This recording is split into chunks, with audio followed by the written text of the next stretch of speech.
자, 오늘 살펴볼 하나님의 말씀은 마태복음 12장입니다. 마태복음 12장 22절부터 32절까지 받들어 읽겠습니다.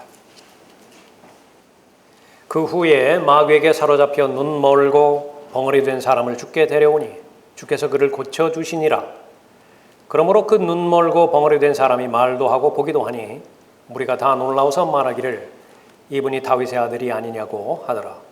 그러나 바리새인들은 이 말을 듣고 말하기를 이 사람이 마귀들의 통치자인 비엘세붑을 힘입지 않고서는 마귀들을 쫓아낼 수 없느니라고 하더라. 그러나 예수께서 그들의 생각을 아시고 그들에게 말씀하시기를 어떤 왕국이든지 서로 갈라지면 패망하는 것이요 어떤 성읍이나 가정도 서로 갈라지면 서지 못하느니라.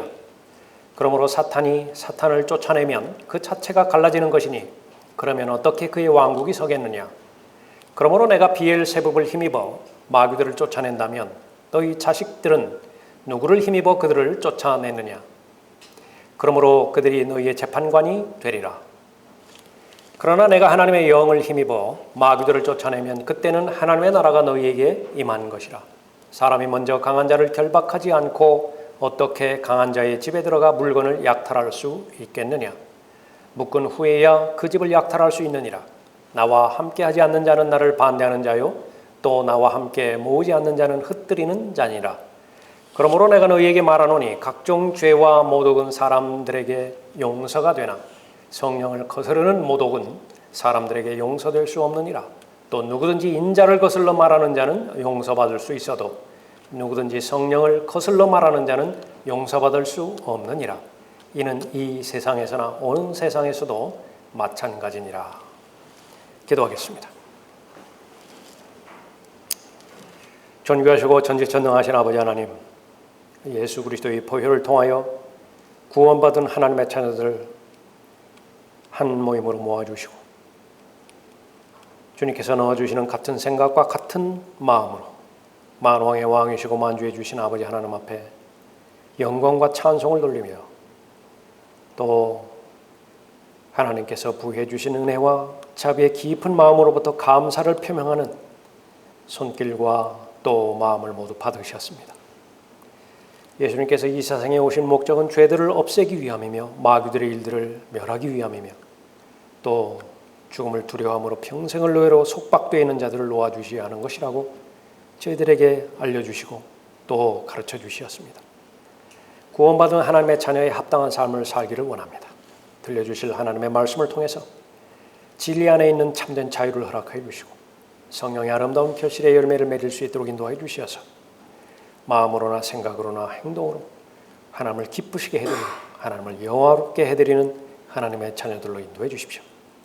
각 사람의 마음을 준비시켜 주셔서 하나님의 말씀 잘 깨달아 알 수 있도록 지혜를 허락해 주시며 저를 주님의 영으로 충만하게 채워주시고 악의 세력이 어떤 형태로든지 공격하지 못하도록 보호해 주시기 원합니다. 주 예수 그리스도의 이름으로 기도드렸습니다. 아멘.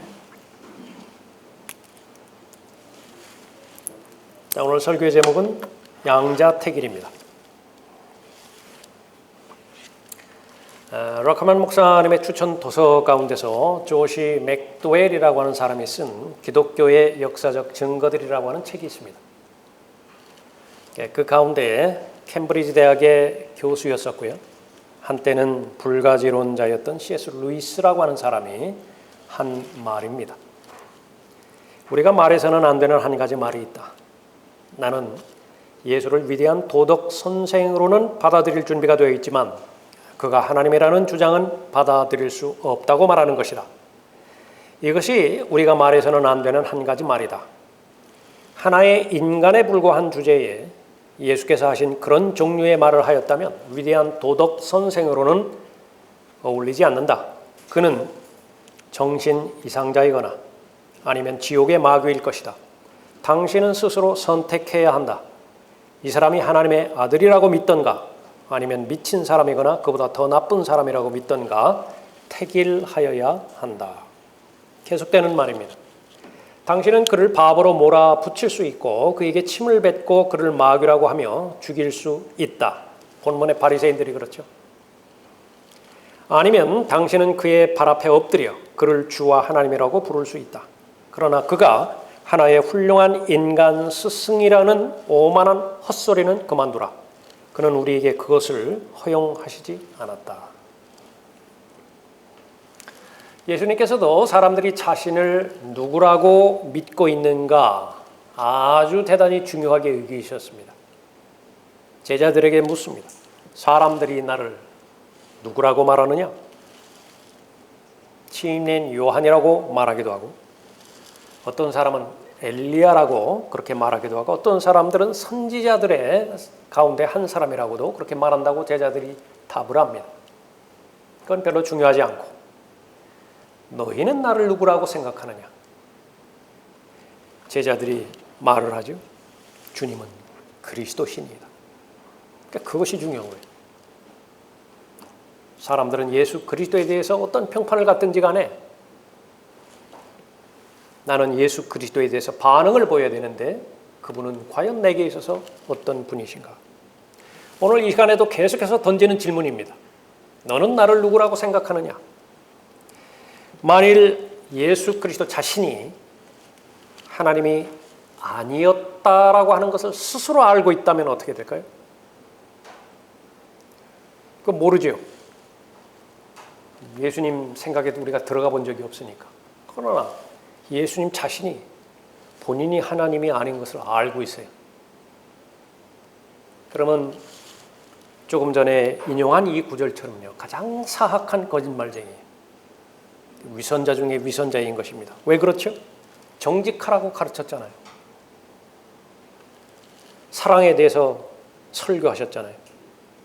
그러나 본인은 아무리 겉의 모습이 그럴듯한다 하더라도 마음의 중심에서는 거짓으로 가득 찼죠. 만일 예수 그리스도가 하나님이 아니었는데 본인이 하나님이라고 잘못 알았어요. 최면에 걸린 거죠. 사람들 가운데서는 최면에 쉽게 걸리는 사람이 있어요. 최면 치료 그런 것도 있잖아요. 그러니까 실제로 걸립니다. 근데 잘 안 걸리는 사람도 있다고요. 세뇌도 역시 마찬가지입니다. 세뇌에 아주 쉽게 잘 세뇌 당하는 사람도 있어요. 그러나 예수 그리스도 자신이 하나님이 아니었는데 본인이 스스로 하나님의 아들이라고 알고 있었다고 한다면 마귀에게 최면 걸린 바보예요. 얼마나 많은 사람이 그 예수 그리스도를 경배하고 예수 그리스도께 순종하며 또 배우고 지금까지 이 시간에까지 왔습니까? 그러나 그것이 사실이라고 한다면 이 인류의 역사 가운데서 이보다 더 큰 사기극이 어디 있겠어요? 내가 복되신 분의 아들 그리스도냐? 유대인들이 묻습니다. 예수님의 답변이에요. 그렇다. 너희는 인자가 권능의 오른편에 앉아있는 것과 하늘의 구름을 타고 오는 것을 보리라. 우리는 둘 가운데 하나 택을 해야만 되는 것입니다.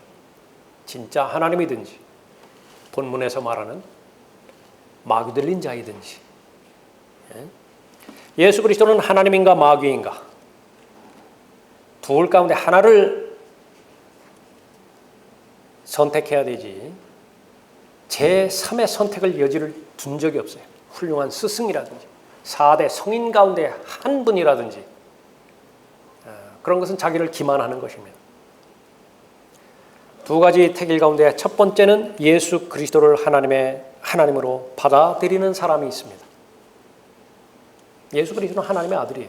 하나님 자신입니다. 22절을 보십시오.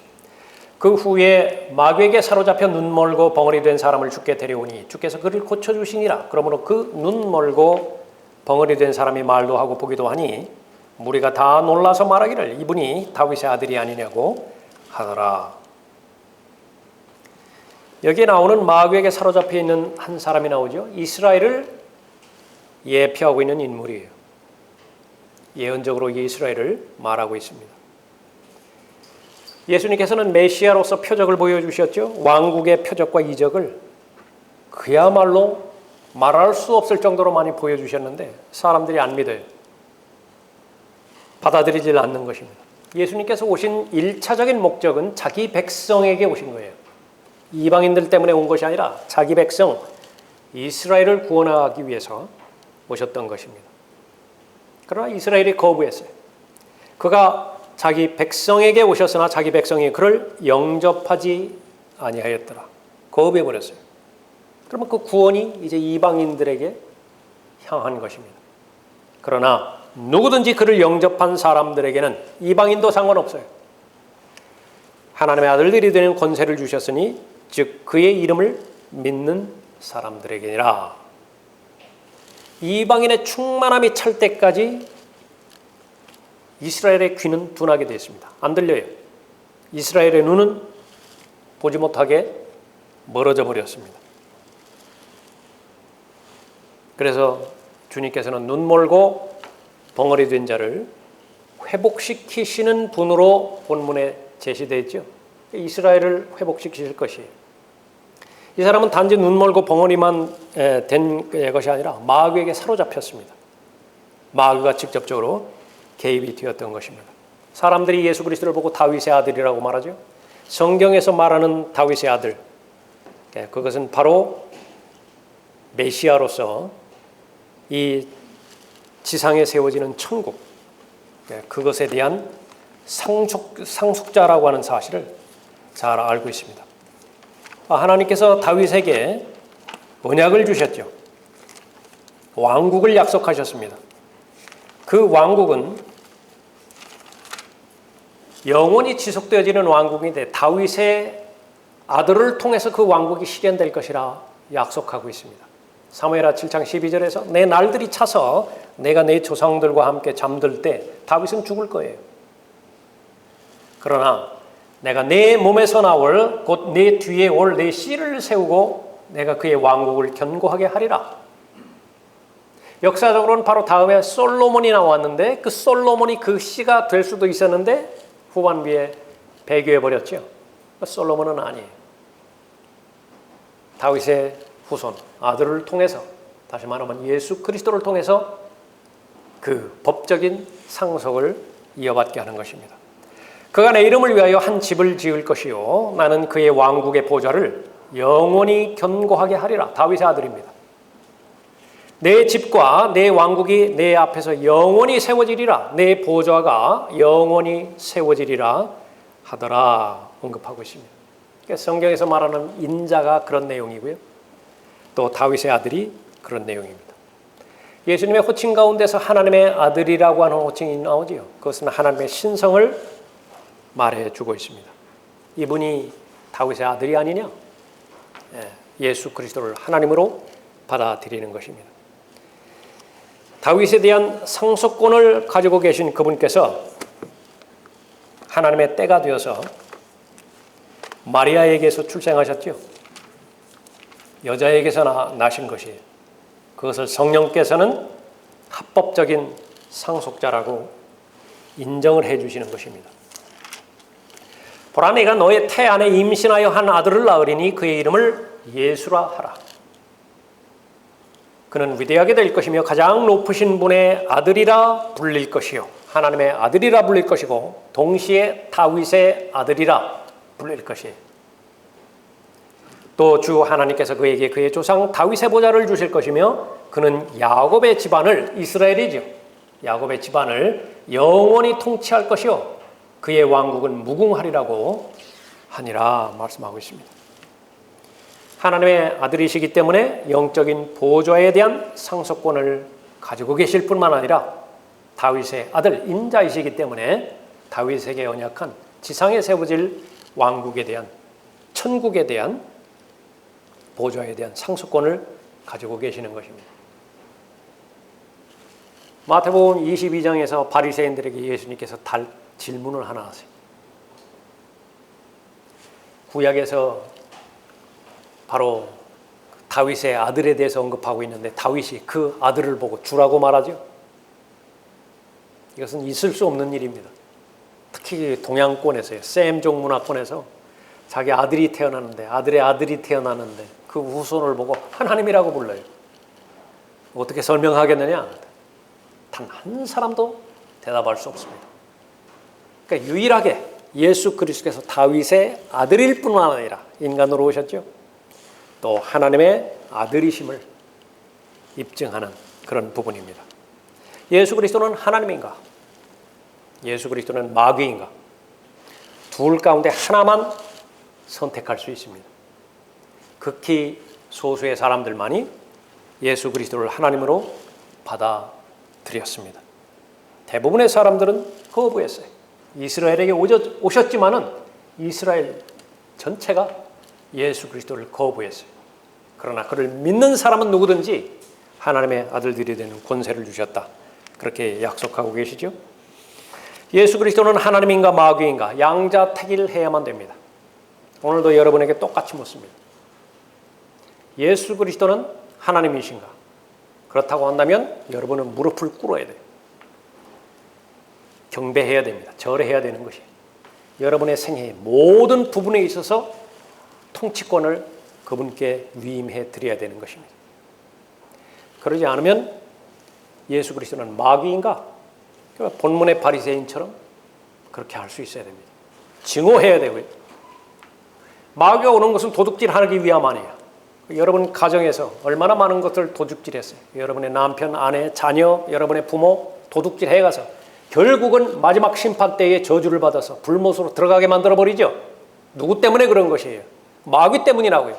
마귀에 대해서는요, 이릉이릉 불타는 분노가 치밀어 올라야 되는 것이에요. 그리스도인입니다. 자기 가족을 다 해치고 난도질하고 그렇게 해서 결국은 하나님의 저주를 받게 만들어서 불못으로 던져버리는데도 멀뚱멀뚱 눈 뜨고 있다고 한다면 하나님의 사람이라고 볼 수 없어요. 어디에서부터 잘못된 것이죠? 예수 그리스도는 제3자로 받아들이는 거예요. 그냥 나에게 해를 끼치지 않는 분 정도.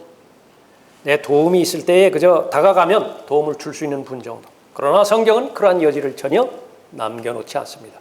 예수 그리스도는 하나님인가 마귀인가 양자택일해야 되는 것입니다. 두 번째로 예수 그리스도를 마귀 들린 자라고 받아들이는 사람이 있습니다. 24절 보십시오. 그러나 바리새인들은 이 말을 듣고 말하기를 이 사람이 마귀들의 통치자인 비엘세붑을 힘입지 않고서는 마귀들을 쫓아낼 수 없느니라고 하더라. 그러나 예수께서 그들의 생각을 아시고 그들에게 말씀하시기를 어떤 왕국이든지 서로 갈라지면 패망하는 것이요 어떤 성읍이나 가정도 서로 갈라지면 서지 못하느니라. 바리새인들이 즉각적으로 반응한 것은 기적을 보았는데 문둥병자가 치유되잖아요. 눈먼 자가 보게 되잖아요. 병자가 고쳐지잖아요. 그건 인정을 하는 거예요. 인정을 하게 되는데 바리새인들이 가지고 있었던 지식은 어떤 이적이 일어났다 해서 그것이 모두가 다 하나님께서 베푸신 이적이 아니라고 하는 그 정도 지식은 가지고 있었다. 그런 면에서 봤을 때의 은사주의자들이 가지고 있는 영적 지식보다 훨씬 나아요. 훨씬 낫다고요. 마찬가지로 이 바리새인들이 가지고 있는 지식이 또 하나 있었는데요. 하나님은 어떤 형상을 통해서 나타난다라고 하는 그 사실은 절대로 믿지 않았어요. 적그리스도가 결국은 마지막에 지성소에 앉아버리죠. 자기가 하나님이라고 주장을 하는 거예요. 그때 가서야 적지 않은 유대인들이 깨닫게 되는 것입니다. 가짜구나. 하나님은 형상으로 나타나지 않는다고요. 짐승을 위해서 형상을 만들죠. 심지어는 그 형상이 말까지 한다고요. 그런 부분에 있어서 이 바리새인들이 가지고 있었던 지식은요, 카톨릭 교회에서 가지고 있는 지식보다 훨씬 낮게 되어지는 것입니다. 또 하나는 어떤 사람을 보고 하나님이라고 말하는 때는 이미 지나가 버렸어요. 예수 그리스도께서 이 지상에 사시는 동안에 인자로서 다윗의 아들로 오셨죠. 육신으로 나타난 하나님이십니다. 그러나 승천하시고 난 이후에는요, 어떤 개인적인 사람을 보고 하나님이라고 부르는 역사는 없어요. 그 성경의 지식입니다. 고린도후서 5장 16절에서 16절에서 그러므로 우리가 이제부터는 아무도 육신을 따라 알지 아니하노라. 예수님께서 지상에 계셨던 동안에는 육신을 따라 안 거예요. 나사렛 목수였잖아요. 그죠? 의붓 아버지가 요셉이었잖아요. 그러니까 마리아를 통해서 출생했잖아요. 인간이라고요. 육체를 따라서 안 거예요. 예수 그리스도를. 그러나 이제는 육체를 따라서 알지 않아요. 그러므로 우리가 이제부터는 아무도 육신을 따라 알지 아니하노라. 비록 우리가 육신을 따라 그리스도를 알았다 해도 지상생애 동안이었다고요. 그때까지는 육신을 통해서 알았어요. 이제는 더 이상 그분을 그렇게 알지 아니하노라. 한국만 한다고 40명 이상 재림주가 있다고. 사람이면서 메시아라고 주장한다고요. 사람이면서 재림 예수라고 주장한다. 이 말씀만 안다 하더라도 그것이 새빨간 거짓말이라고 하는 사실을 누구보다도 잘 아는 것인데 왜 그렇게 넘어가는 것이 무지하기 때문에 그래요. 믿음의 대상이 하나님의 말씀이 아니에요. 기록된 말씀이 아니라고요. 믿음의 대상이 교회가 돼버린 거예요. 믿음의 대상이 영향력 있는 사람이 되어버린 것입니다. 이 바리새인들은 양자택일을 해야 되었던 것입니다. 요한복음 19장 7절에서 유대인들이 그에게 대답하기를 우리에게는 율법이 있는데 우리의 율법에 따르면 그는 마땅히 죽어야 하나이다. 빌라도에게 고소하는 내용이에요. 왜 그런 것이냐? 이는 그가 자신을 하나님의 아들이라고 했기 때문입니다. 이 유대인들은요, 얼마만큼 긴장된 상태에 있는 것이냐면 어떤 사람이 나타나서 자신이 하나님이라고 이야기를 해버렸어요. 둘 가운데 하나밖에 없습니다. 그거는 그 사람의 말대로 하나님이든지 아니면은 마귀이든지 둘 가운데 하나이지 그 외에 제3적인 선택의 여지가 없는 것입니다. 유대인들은 자신의 말로 진리를 말해버렸어요. 진리가 뭐죠? 하나님의 아들이라고. 자신을 하나님의 아들이라고 말하나이다. 이게 진리예요. 그 진리에 대해서 본인은 어떻게 반응을 해야 되는 것인가? 이후의 결정은요, 모든 것들을 자신이 책임져야 돼요. 그 말을 빌라도가 받았죠. 빌라도도 생애 가운데서 이렇게 무서웠던 적이 없습니다. 이렇게 두려웠던 적이 없어요. 그러므로 빌라도가 이 말을 듣고 나서 더욱 두려워요. 지금까지 정치인으로서 팔레스타인 부분을 통치하는 통치자로서 점령자지요. 와가지고 어떠한 갈등도 다 해결을 해야 됩니다. 다 잠재워야 되죠. 그런 일들이 일어나면 긴장하게 돼 있다고요. 그런 일들이 일어날 때 개인적으로 분노하다가요, 민감해지고 극도로 예민해졌는데 마침내 최종적인 이슈가 되는 그 문제를 들은 거예요. 이 사람이 하나님이라고 하나이다. 덜컹 마음이 무너져 내리는 것이 몇 시간 전에 자신의 아내가 자신에게 경고했던 말을 기억했을 거예요. 그 사람 조심하라고. 예수님에 대해서 조심하라고 말하고 있는 것입니다. 그러므로 빌라도가 이 말을 듣고 나서 더욱더 두려워하여 그렇게 언급하고 있죠. 재판장 안으로 들어가서 예수님께 묻습니다. 내가 어디에서 왔느냐?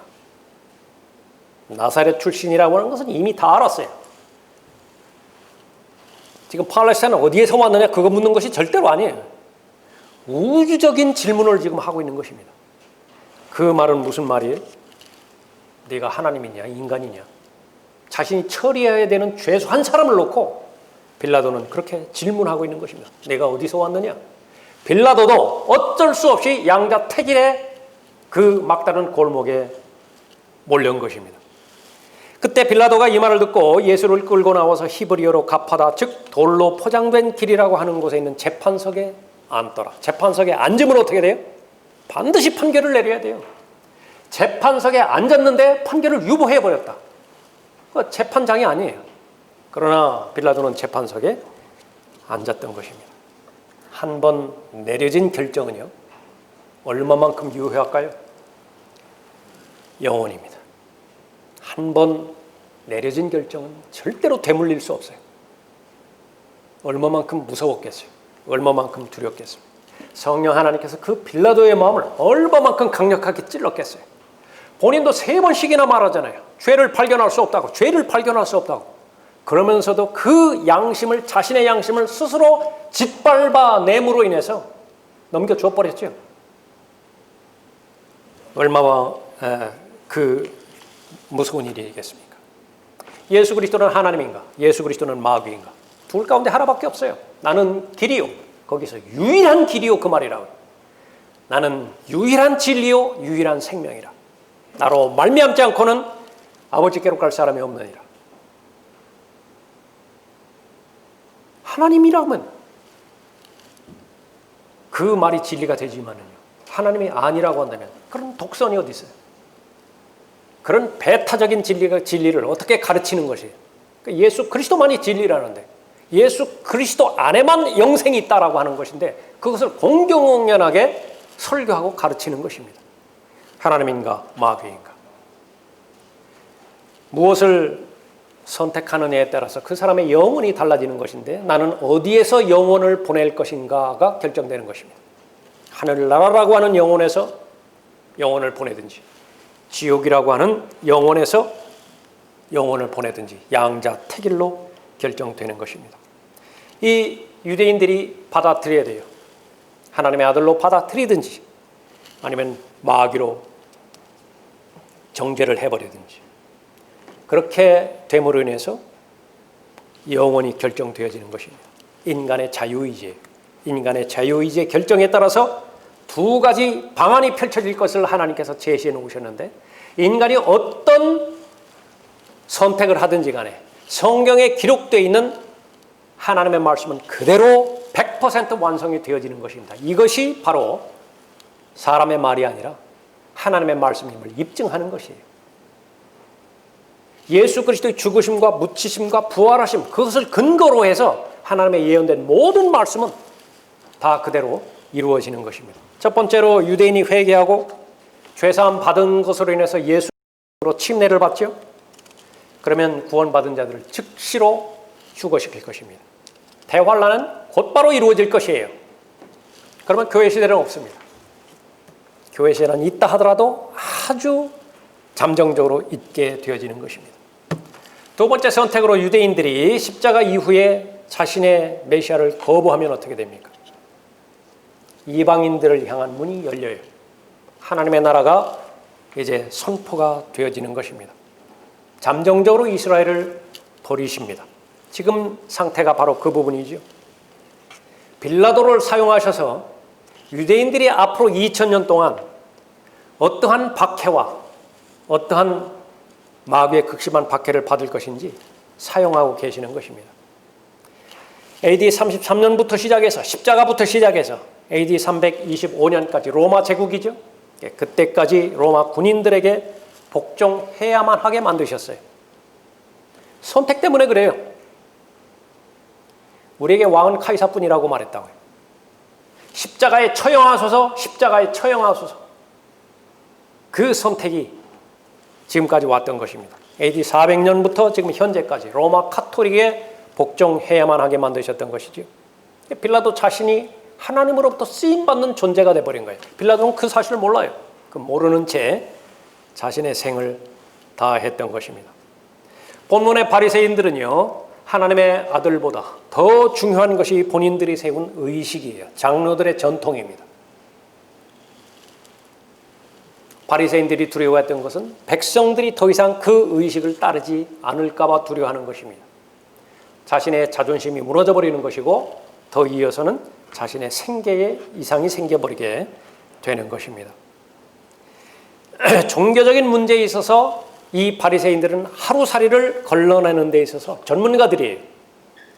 낙타는 다 통과하게 만들고 하루 사이에 하루살이난 걸러낸다. 예수님께서 직접적으로 지적하신 거예요. 너희 눈먼 안내자들아, 너희가 하루살이는 걸러내고 낙타는 삼키는구나.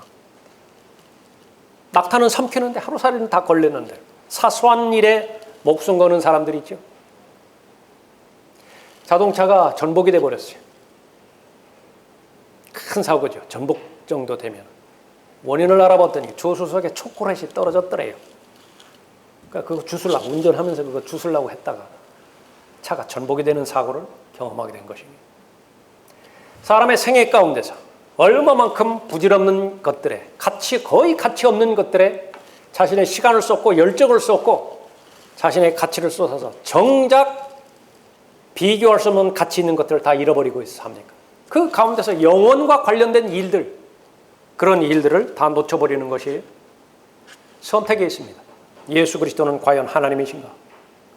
그것이 자신의 마음 가운데 믿음으로 결합되었다고 한다면 적어도 그런 결정은 안 한다고요. 그런 식으로 시간은 쓰지 않을 것이라고요. 그런 식으로 자신의 인생을 낭비하지는 않을 것이라고. 그러니까 무엇입니까? 안 받아들인 거예요. 예수 그리스도를 하나님으로 안 받아들였다. 예수님의 대응은 무엇입니까? 상식적으로 말씀하세요. 25절 보십시오. 그러나 예수께서 그들의 생각을 아시고 그들에게 말씀하시기를 어떤 왕국이든지 서로 갈라지면 패망하는 것이요 어떤 성읍이나 가정도 서로 갈라지면 서로 서지 못하느니라. 왕국이 갈라지면 패망하는 것이라고 말씀하셨죠. 어떤 성읍이나 가정도 서로 갈라지면 서지 못한다고 말했죠. 논리적으로도 말씀하십니다. 26절에 그러므로 사탄이 사탄을 쫓아내면 그 자체가 갈라지는 것이니 그러면 어떻게 그의 왕국이 서겠느냐. 27절에 그러므로 내가 비엘세붑을 힘입어 마귀들을 쫓아낸다면 너희 자식들은 누구를 힘입어 그들을 쫓아내느냐. 이 바리새인들이 자식이 있거든요. 자식이 하나님의 인도함을 받아서 하나님의 능력으로 마귀들을 쫓아내버렸어요. 그럼 그건 어떻게 설명하려고 그 말입니다.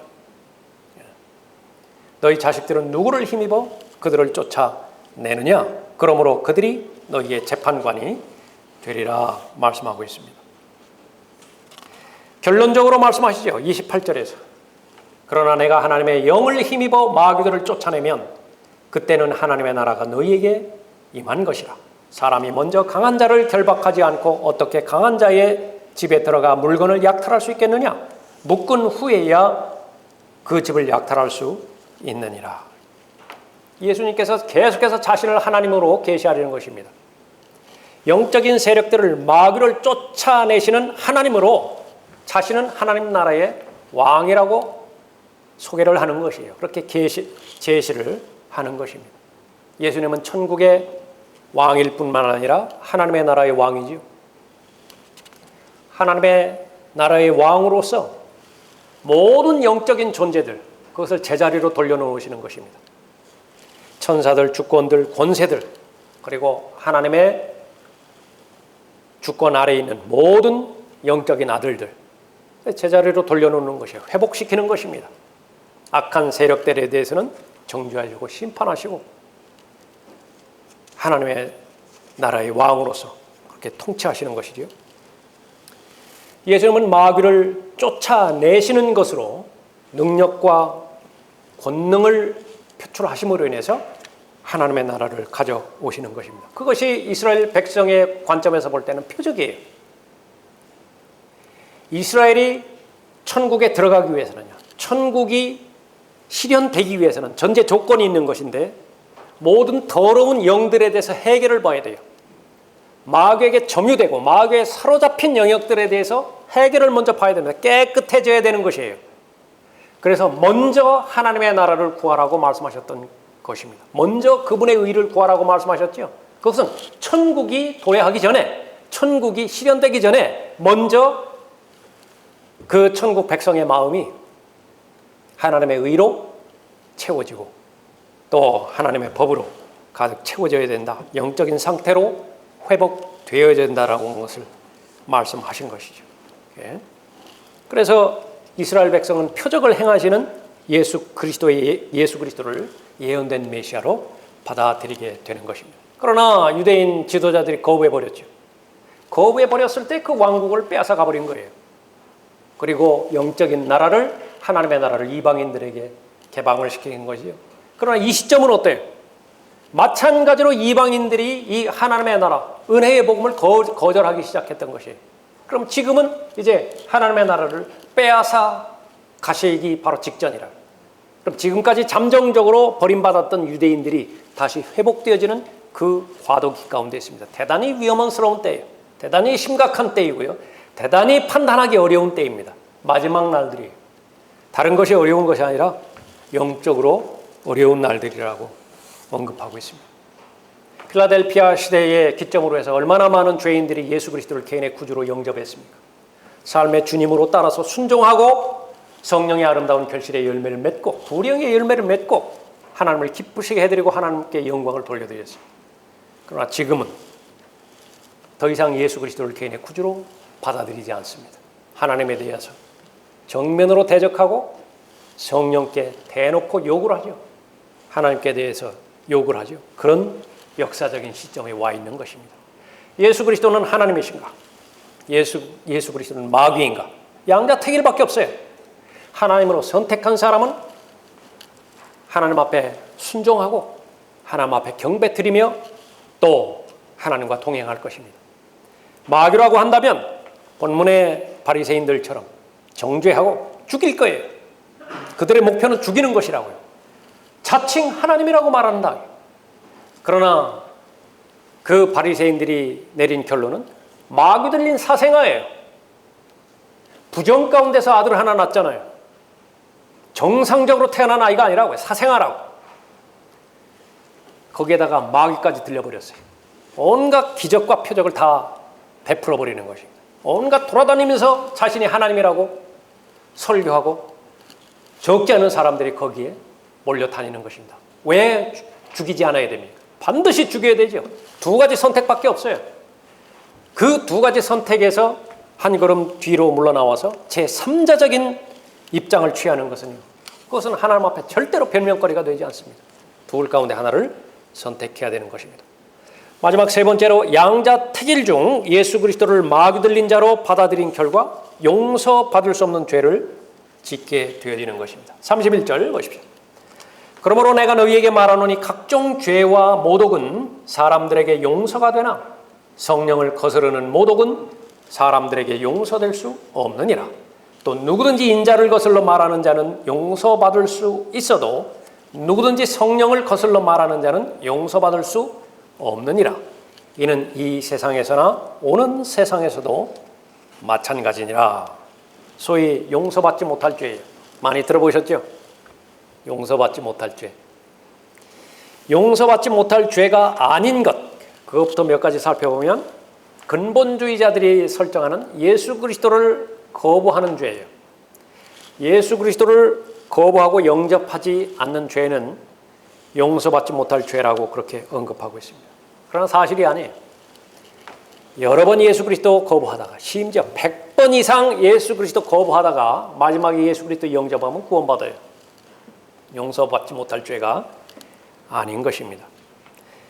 그 다음으로는 이 은사주의자들이 많이 잘못 알고 있는 용서받지 못하는 죄죠.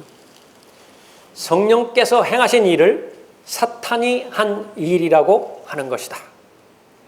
이것은 자신들 보호하려고 하는 것입니다. 이 시대의 방언은 마귀가 하는 거예요. 본인들은 성령의 역사라고 철떡같이 믿고 있다. 성령을 달라고 불 달라고 방언 달라고 해서 받아냈어요. 성령으로부터 온 것인지 마귀로부터 온 것인지 그거 별로 중요하지 않아요. 체험이 중요한 거예요. 그들에게 있어서 최종 권위는 체험입니다. 그 자랑스러운 방언을 했는데 옆에 성령대로 믿는 그리스도인이 그것은 악령으로부터 온 것이라고 그 사람 보고 당신은 용서받지 못할 죄를 지금 짓고 있다고 그렇게 말하고 있는 것입니다.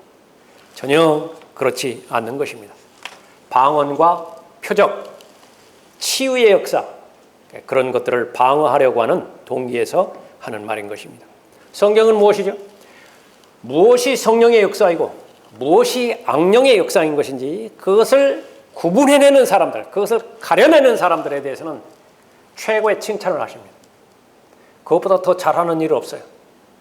또 다른 예수가 있고 또 다른 영이 있고 또 다른 복음이 있는 것인데 이름만 똑같다고 해서 다 같은 것이 아닌 거예요. 그리스도인이 해야 될 일은 하나님의 진리의 말씀으로 잘 무장해서 그것을 드러내는 것입니다. 그것을 공개적으로 폭로해버리는 것이에요. 그래서 더 이상 피해자가 생기지 않도록 보호해 주는 것입니다. 그 일을 예수 그리스도께서 지상에 계셨을 동안에 하셨던 일이라고요. 지금도 예수 그리스도의 마음과 생각으로 무장된 하나님의 자녀들이 그 일을 행하고 있는 것이라고요. 그것보다 중요한 일 없어요. 진짜와 가짜를 가려내는 것, 그것은 바로 영적인 분별력으로서 성령께서 오신 첫 번째 목적이에요. 내가 너희 행위와 수고와 인내를 알며 또 내가 어떻게 악한 자들을 용납지 아니하는 것과 이 악한 자들은요 그럴듯한 말과 정중한 말을 하는 자들이에요. 윤리적으로 도덕적으로 잘 무장한 자들이에요. 그러나 용납하지 않았어요. 칭찬하는 내용입니다. 용납지 아니하는 것과 자칭 사도라 하지만 아닌 자들을 시험하여. 본인이 사도라고 하는데 가짜예요. 본인이 설교자라고 목사라고 하는데 가짜예요. 본인이 재림주라고 하는데 가짜예요. 가려내야 된다. 아닌 자들을 시험하여 그들이 거짓말쟁이인 것을 찾아낸 것, 그것을 요한계시록 2장 2절에서는 칭찬하고 있는 것입니다. 또 용서받지 못할 죄가 아닌 것은 성령께 욕하는 것입니다. 성령께 욕하는 것은 용서받지 못할 것이다. 그렇지 않습니다. 심지어는 성경에서도 성령께 욕을 했지만 구원받는 유대인들도 많이 나오는 것이에요. 예수 그리스도께서 아직 십자가에 달리지 않으셨을 때, 다시 말하면 죽지 않으셨을 때 지상 사역을 하시는 동안에 어떤 유대인들이 예수 그리스도께 당신은 마귀 들렸다 그렇게 말하면, 그것이 그렇게 말하고 그 사람들이 십자가 이전에 죽었다고 한다면 그 사람은 용서받지 못하는 거예요. 왜 그렇습니까? 구약에는 성령을 거역하는 죄에 대해서 용서하는 피해 속죄가 없기 때문에 그래요. 그러나 그렇게 말했다 하더라도 예수 그리스도께서 갈보리 십자가에 돌아가셨죠? 그 뒤에 자백하면 용서받는 것이에요. 그러나 예수 그리스도를 보고 마귀 들렸다라고 말하면서 더러운 영을 지녔다라고 말하면서 그 사람이 십자가 되기 전에 죽었어요. 절대로 용서받지 못해요. 그 부분은 마가복음 3장 28절에서 진실로 내가 너희에게 말하노니 사람의 아들들에게는 모든 죄들과 그들이 모독하는 어떠한 불경도 용서되지만 성령을 거슬러 모독하는 자는 결코 용서받지 못하고 영원한 정죄의 위험에 처하리라고 하시더라. 이는 그들이 말하기를 그가 더러운 영을 지녔다고 합니다. 이거예요. 예수 그리스도 보고 더러운 영을 지녔다 그렇게 말한다. 지금 이 시대에는 이 죄를 결코 지을 수 없습니다. 왜 그렇습니까? 예수 그리스도께서 지상에 안 계세요. 예수 그리스도께서 지상에 계실 동안에만 지을 수 있는 죄인데 단 2번 가능합니다. 첫 번째는 과거에 예수님께서 지상 사역을 하시던 3년 반 동안에 그 예수 그리스도를 보고 더러운 영을 지녔다. 용서받을 수 없어요. 또 한 번은요, 다가오는 천년왕국에서 예수 그리스도께서 이제 나타나시죠. 그 천년왕국에서 그 예수 그리스도를 보고 더러운 영을 지녔다. 용서받을 수 없다. 그 마지막 절 보십시오. 32절에 또 누구든지 인자를 거슬러 말하는 자는 용서받을 수 있어도 누구든지 성령을 거슬러 말하는 자는 용서받을 수 없느니라. 이는 이 세상에서나, 이 세상이 어떤 세상이에요? 예수님께서 지금 말하고 있는 그때라고. 또 하나는 오는 세상에서도 마찬가지라. 오는 세상은 언제죠? 천년왕국이라. 예수 그리스도는 하나님인가 마귀인가? 양자택일 두 가지밖에 없는 것입니다. 하나님의 아들, 하나님으로 받아들여서 하나님의 영원한 생명을 얻고 예수님께서 오신 목적대로 풍성한 삶을 살아가든지요.